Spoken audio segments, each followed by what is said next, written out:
Y si venimos al otro lote que tiene más parcelas, tiene un mejor inventario y a su vez es más homogéneo, en este caso podemos ver que nuestra densidad, también al ser más homogéneo hay más árboles adyacentes, es un poco más difícil discriminarlos.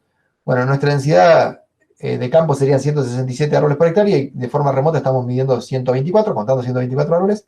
Estamos 42 árboles por debajo del inventario. La altura se estimó mucho mejor en este caso, aparentemente, también porque hay menos variabilidad de altura en este lote. Estamos solamente 60 centímetros por debajo de la altura medida del inventario. Y el volumen total también 44 metros cúbicos por debajo del volumen total medido en el inventario.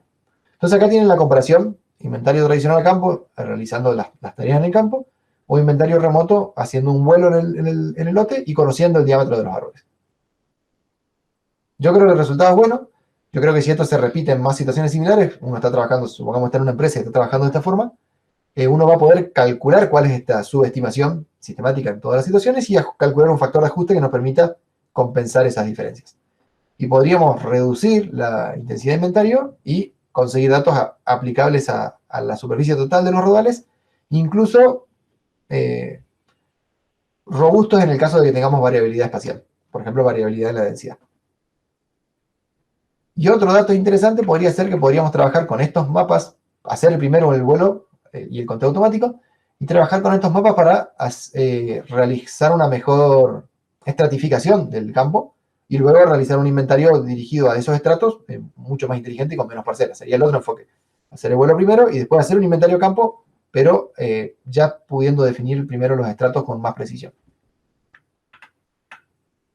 Eso hasta ahí en bosque implantado. Lo muestro en bosque implantado porque es lo que tengo más pulido y que es más aplicable a un curso que podría interesar a forestales de todo el país. Luego hay una aplicación en bosque nativo. Y esta aplicación en bosque nativo la tengo desarrollada para la selva misionera, entonces quizá va a ser difícil aplicarlo a los bosques de Córdoba, pero van a ver que van a surgir ideas. Donde sí es muy aplicable son en los bosques de Formosa y Chaco, donde en muchos casos interesa relevar el tamaño de los claros dentro del bosque, tanto para ver cómo está el bosque en sí, como también para ver cuál es la posibilidad de realizar ganadería bajo ese bosque. En los claros el pasto crece mejor, las vacas acceden mejor, y bueno, nos interesaría quizás relevar esos claros en una zona como el bosque chaqueño. Bueno, en el caso de la selva misionera tenemos un caso similar. Este es el aspecto que tiene, por ejemplo, la selva misionera, con diferentes estratos, con relieve por debajo, pueden ver que es una zona dentro de todo bastante quebrada, y con este problema, que es la aparición de claros dominados por bambucias. En Misiones tenemos varias especies de bambucias apoyantes que hacen un muy buen uso de los claros y se multiplican muy rápido, ocupan rápidamente todo el claro, compiten por la luz y evitan la regeneración del claro una vez que se produjo el disturbio y se abrió el claro debido a que cayó un árbol o hubo un incendio. Las bambucias lo colonizan primero y evitan que los renovales de los árboles puedan llegar a ocupar el lugar. Y entonces lo que ocurre es que en la medida que nosotros vamos cortando árboles con el aprovechamiento y abrimos caminos, establecemos vías de saca, al momento de hacer la clausura del rodal y de esperar 20 años a que el rodal se regenere, que los árboles crezcan para volver a ingresar, lo que nos encontramos es que todos esos claros y lugares que intervenimos con el disturbio, que deberían después regenerarse con la venida de renovales nuevos, en realidad rápidamente son ocupados por estas bambucias que ya están dentro del bosque y son oportunistas, y de alguna forma nos bloquean el proceso natural de regeneración.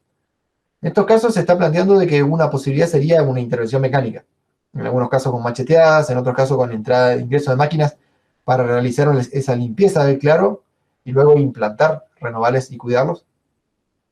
O una opción sería realizar la limpieza del claro y luego hacer algún cultivo bajo el bosque, aprovechando ese claro.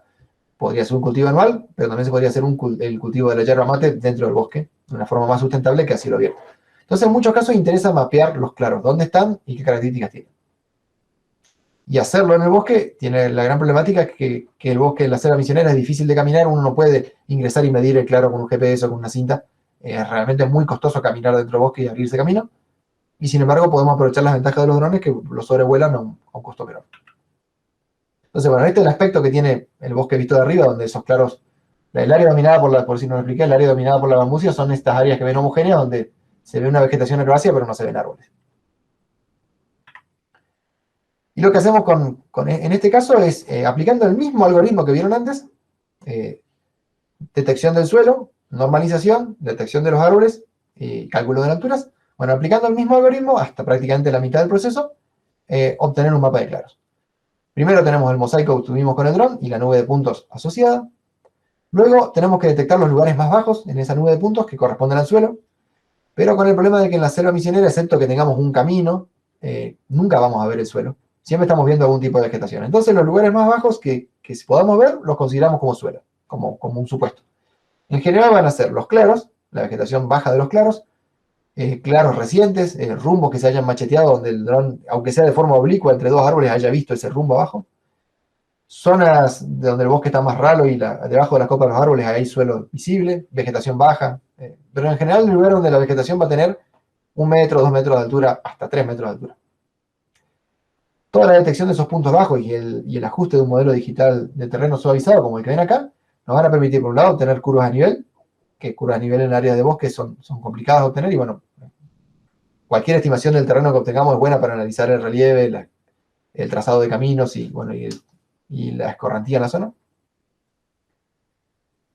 Y una vez que restamos a la nube de puntos ese DEM suavizado, lo que vamos a obtener es este modelo de altura de copas. Acá ustedes pueden ver un árbol muy grande marcado en rojo, por ejemplo con 30 metros de altura, 35 metros de altura, árboles intermedios que tienen 20, 21 metros de altura marcados en naranja, en color verde árboles de 7, 8 metros de altura, y en azul el fondo de los claros, donde no hay árboles, y nosotros consideramos que eso correspondía al suelo. A pesar de que no es el suelo, podemos considerar como que corresponde a los puntos más bajos.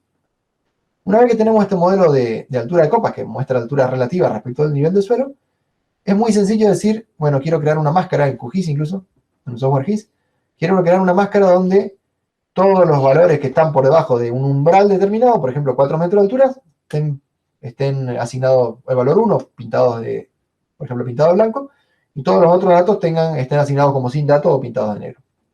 Una vez que vectorizamos esa máscara, obtenemos algo como esto, un vector que justamente está delineando todas las áreas que tienen menos de 4 metros de altura. Y de casualidad, cuando uno mira este vector coloreado acá y observa lo que hay por debajo, va a ver que dentro de ese área delineada, lo que hay es un claro ocupado por bambusias. Porque, bueno, por cómo ocurre el proceso, no hay árboles. Los árboles serían altos y en este caso están quedando fuera de este claro delineado. De esta forma podemos obtener los límites del claro, con una buena aproximación, y la superficie que tiene. Y también podemos analizar su conectividad, porque si se fijan ustedes, acá el claro, hay un claro con forma de camino, alargado, debido a que por ahí hace unos años ingresó la máquina de extracción y, bueno, generó un impacto en ese área que luego fue rápidamente ocupado por bambusias, que se conecta luego con un claro circular debido a la caída de varios árboles, por ejemplo. Y luego que casi se conecta al norte con un claro más pequeño.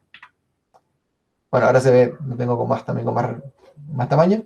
Podemos ver acá un área que en total suma 2.600 metros cuadrados, pero bueno, que resulta de la combinación de un claro alargado debido a una vía de saca y de un claro redondo debido al volteo de varios árboles. O quizá una playa de concentración de trozas. También aparecen otros claros más pequeños que uno decide en el proceso, bueno, hasta qué punto quiere analizarlos. Por ejemplo, acá ven un claro de 50 metros cuadrados. Si decimos que un claro de 50 metros cuadrados no llega a ser interesante para ir a realizar una tarea en el lugar, podemos decidir eliminarlo en un proceso muy sencillo y quedarnos con lo que tienen, por ejemplo, más de 100 metros cuadrados. Y entonces vamos a ir simplificando el mapa y hacer foco realmente en los lugares importantes que corresponden a claros grandes, que como son grandes también tienen menos probabilidad de regenerarse de forma automática, natural, debido a la aparición al crecimiento de los árboles adyacentes, a la aparición de nuevos árboles. Los claros grandes tienen mucha probabilidad de seguir siendo claros con los años. Y entonces, bueno, en esos lugares quizás interesaría poner el foco en realizar alguna intervención. Una limpieza, la plantación de renovables, un trabajo de enriquecimiento. O incluso, como el productor que había pedido este trabajo, un trabajo de limpieza para la implantación de yerba mate bajo el bosque. También, como un segundo producto, lo que podemos hacer es marcar, mediante el mismo proceso que vimos antes, las copas de los árboles. En este caso van a ver todas las copas que tienen más de 10 metros de altura, las menores las filtré, no están, pero la ubicación de todas las copas que tienen más de 10 metros de altura. Esto no es ni exacto ni preciso, debido a que como las copas son globosas, el proceso no las detecta bien, pero ya nos da una idea de dónde están los árboles y qué alturas tienen. Entonces, si queremos entrar a hacer una búsqueda de árboles semilleros, una marcación para cualquier procedimiento, ya podemos ir con un mapa en el celular, un mapa en PDF, por ejemplo en la aplicación Avenza Map, que se suele utilizar para este tipo de trabajos, y caminar dentro del bosque con un mapa precargado en el celular que nos diga dónde estamos nosotros y dónde están los árboles que estamos buscando, y dónde están los claros que queremos intervenir. Es una buena herramienta para generar cartografía de campo, y en esta situación en particular hubo una topadora después que entró a limpiar esos claros para después hacer la plantación de hierba, y la topadora entró con el operario disponiendo de una tablet, con el mapa cargado y circulando justamente por las áreas demarcadas. Y previamente incluso se planificó puntos de cruce, por ejemplo, si queremos trabajar en este claro de acá y en todo este otro claro de acá, el punto de cruce natural donde generamos un menor daño al movernos con la máquina es este punto acá, donde los claros están más cerca. Contando con esa información, el operario de topadora, bueno, va a entrar, va a hacer su trabajo y va a dañar menos el resto del bosque. Si no contara con esa información, podría ser que el operario se mande por cualquier otro lado y termine provocando un destrozo mayor al beneficio que estamos queriendo obtener. Entonces, por un lado la aplicación en bosque implantado y por otro lado la aplicación del mismo algoritmo en bosque nativo. En los dos casos van a ver que si leen el manual brasileño, es el libro que explica cómo utilizar datos LIDAR, el proceso que muestra ese manual terminó inspirando lo que nosotros después aplicamos acá en bosque nativo. O sea que ese manual como que es en la punta del ovillo para poder empezar a trabajar con este tipo de información. Y en un idioma accesible para nosotros. Bueno, eso es todo. Lo interesante que quiero remarcar es que los drones lo que nos permiten es ver el bosque de otra perspectiva y, bueno, incluso movernos dentro del terreno a un menor costo que movernos en el campo caminando a pie. Cualquier consulta, bueno, ahí le dejo el email. En este caso, yo me sumé a INTA hace 3 meses, ya tenía esta línea de trabajo desarrollada previamente en mis tiempos libres, me sumé a INTA para trabajar con este tema. Entonces, si hay consultas, ahora puedo atenderlas desde ahí. Te felicito por la presentación, Eduardo, de un tema tan complicado, y los invito a hacer preguntas. ¿Están ahí?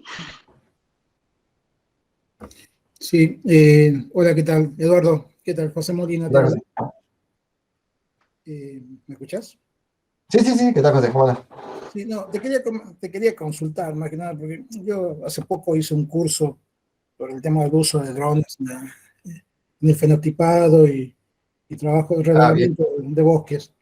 Y el profe que nos dio el curso, un curso de posgrado que nos dio, nos hablaba solamente de el P4D, es decir, como el programa, así que, digamos, sí, a utilizar, que es decir, que si quiere hacer alguna publicación, y obviamente que decir, como que era el más importante para este tipo, para el análisis de datos. Y vos mencionaste inclusive a unos libres, así que por ahí... Le comento. El profesor seguramente le hablaba de Pig4D como el software para hacer el proceso fotogramétrico de unión de las fotografías. Ese proceso que yo no expliqué acá porque no nos da tiempo, donde nosotros tomamos las 1000 y pico fotografías que hacemos en el campo y las combinamos, las triangulamos para poder generar el ortomosaico y el terreno con la nube de puntos. Sí. Pig4D es un software privativo que sale cara la licencia. La gente lo utiliza, pero bueno, no paga la licencia a veces. Pero bueno, si hubiera que pagar la licencia, tendríamos que ser una empresa. Y es el líder en este campo. Y bueno, van a ver que muchas publicaciones los citan porque los investigadores lo utilizan, las empresas lo utilizan, y es garantía de que la nube de puntos va a tener las mejores características posibles, el ortomosaico también, y a su vez tiene una aplicación para el celular que nos permite programar la misión de vuelo si tenemos un dron industrial, no un dron muy pequeño, pero un dron Phantom, un matriz. El mismo Pig4D nos permite diagramar el plan de vuelo. Entonces es una solución integrada. Después tenemos otro software, otro privativo, que también tiene una licencia más económica, es Agisoft Metashare. También lo vas a ver en los papers, hay paper comparando los dos. Después, en los dos casos necesitamos una computadora muy potente para manejar ese proceso, demora muchas horas. Si no tenemos esa posibilidad y queremos hacer el trabajo, pero queremos trabajar con una computadora pequeña, podemos trabajar en la nube. En la nube existe, por ejemplo, Drone Deploy, que también tiene una licencia mensual en dólares, pero bueno, podríamos acceder. Y Drone Deploy de fondo utiliza P4D como sistema de procesamiento de la información, o sea que de vuelta encontramos en los mismos software, o sea que son los líderes del mercado.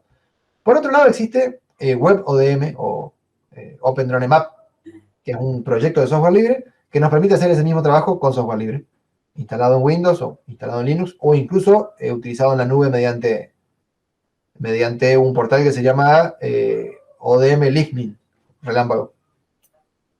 Si buscas WebODM vas a ver que, y me sorprendió todavía cuando di un curso parecido a este, que muchos estudiantes lo estaban utilizando. O sea que es la alternativa libre para no trabajar con software pirata y no tener que pagar una licencia de un par de miles de dólares. No habría si te vas a publicar un paper, no habría una exigencia de utilizar uno en particular. Eso de restringirte al tipo de software no tiene mucho sentido. Si los dos consiguen buenos resultados, bueno, no debería haber una invalidación de tus resultados por el software que hayas utilizado. Después, Agisoft permite trabajar un poco con las nubes de puntos. Pig4D también permite trabajar con las nubes de puntos y empezar a hacer restitución, que es dibujar los elementos que se ven en el terreno dentro de un software CAD utilizando la nube de puntos como fuente de datos. WebODM tienes mucho más limitado en eso y hay que recurrir a otras cosas como por ejemplo estos paquetes de R. Bien, gracias. Por suerte tenemos más proyectos de software libre que van avanzando. Incluso en el análisis de la información vieron que utilicé R en lugar de los otros paquetes. R es libre y uno puede acceder al paper que está detrás de cada herramienta, puede conectarse con el investigador y hacer consultas. Hay un proyecto de GitHub en internet donde uno puede descargar las últimas versiones de las herramientas. Y muchas herramientas también están saliendo para Python. O sea, muchas de las herramientas están saliendo hoy en día directamente para Python.